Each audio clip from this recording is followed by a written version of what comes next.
Maxine Waters believes there's value in violence. This is the first time she's done something like this. Remember what she said in the past administration for people to get in their faces. I think this takes action, especially when she has a pattern of this behavior. House Minority Leader Kevin McCarthy says he plans to introduce a resolution to censure Congresswoman Maxine Waters.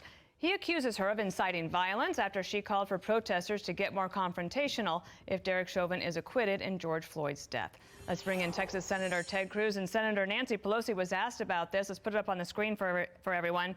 She said, no, I don't think that Maxine Waters, should apologize. And the question posed, do you think that her comments incite violence, though? And she said, no, absolutely not. We are going to hear from the Republican House members at 10.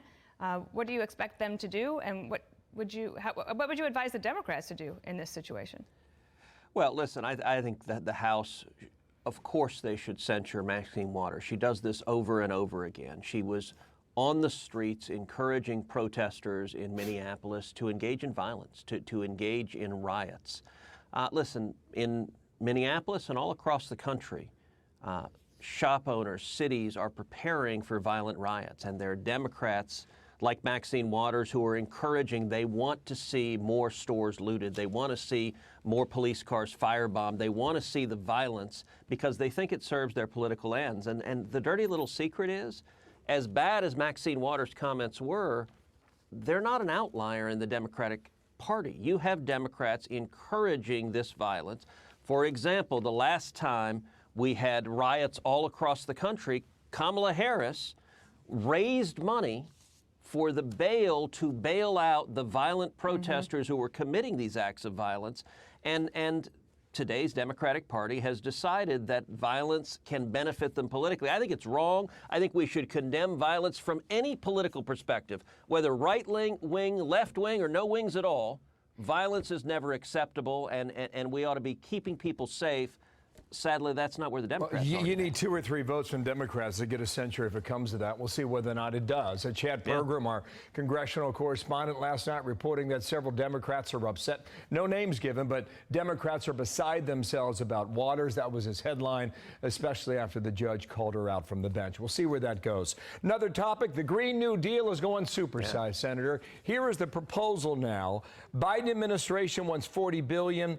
AOC and Bernie Sanders are now talking about $172 billion. I guess it's not in the trillions yet.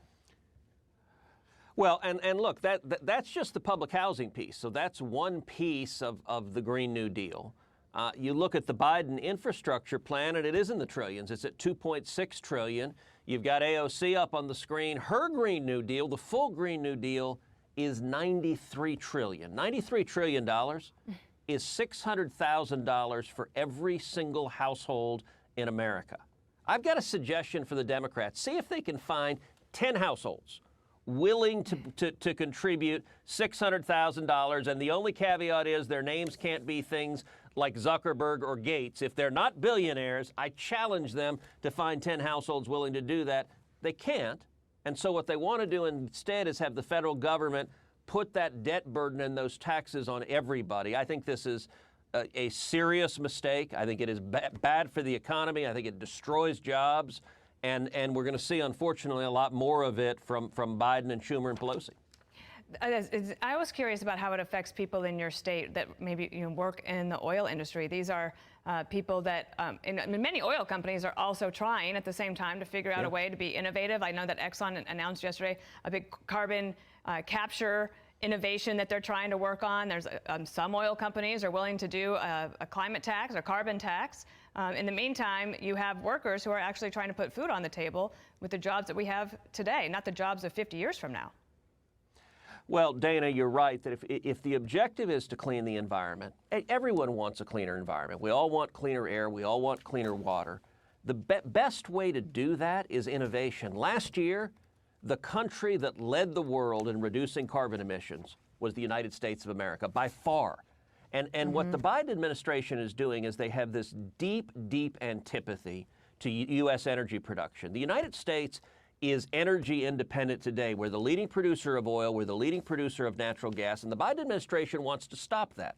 On day one, he signed an order shutting down the Keystone Pipeline. That killed 11,000 jobs with a stroke of a pen. It killed 8,000 union jobs, good-paying jobs. And the people of Texas, you asked how they're feeling. They're feeling under assault. Texans want jobs. We want to go to work. We want to provide for our families. And this Biden administration, they've made a decision. They had a choice between, do they listen to California environmentalist billionaires, or do they care about the jobs of union workers? Both have traditionally been Democratic constituents. Yeah. And what Biden and Schumer and Pelosi have decided is the money from the California billionaires is a lot more important to them than the jobs of the steel workers and the truck drivers and the working men and women. I think that's a serious mistake. I think it has also caused the most important political shift of the last decade, which is the Republican Party becoming the party of working men and women. I think that's who we are. Yeah, but Senator, I think that's who we should here's be. the rub. I mean, Democrats are going at it alone on this.